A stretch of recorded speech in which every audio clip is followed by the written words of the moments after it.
إليه تحشرون الله أكبر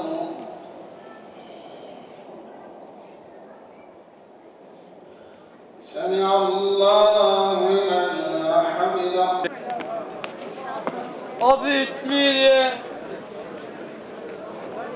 Zosni. Buyurun abi ismi. Kendi söyledi yani olmaması gereken şeyler Abi diğer buyurun yaptığımız oluyor. ismiyle. Yani camilere bir tepki lazım bence. Vatandaşın tepki göstermesi lazım. Yani Allah'ın evini yakıyor, ikisinden ses yok. Ne diyebiliriz ki şaşkın bir haldeyiz yani. Ben ilk izledim belki gözyaşlarına ben oldum resmen. Yapanlara lanet olsun, ben başka bir şey demiyorum. Bu zemine getirdi, sebep olanlara lanet olsun. Zaten bu dünyada zaten buna sebep olan bu dünyada gelmeye gidiyor. Müslümandılar. Çünkü Diyarbakır başındaki cümlede hepsi dağıtıyla Müslümandılar.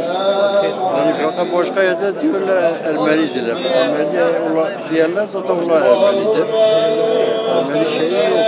Hep Müslümandılar. Cami yaktılar. Cami yaktılar yani hem de asma.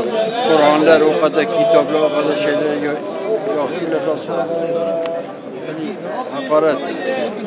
Kim yaptıysa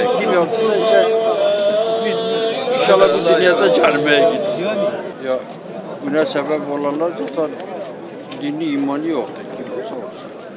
Hep Müslümanlar biz burada namaz kılamada şeye gidip de huzur evlerine gittik orada. Ne yapıyor? Belki yol parası bizde yoktur. Yol parası yoktur. Mecbur gittik. Müslümanlar.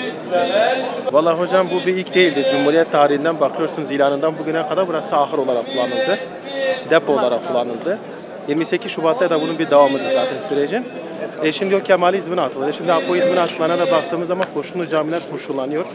Yetmedi bir de yakıldı. Yani Kürt halkı da din konusunda ne kadar duyarsızlıklarını görüyoruz. Ve bu da eşittir. Sonuçta kıyamet günü şimdi çok ağır olacak. Allah belalarını versin. Kim yapıyorsa yapsın.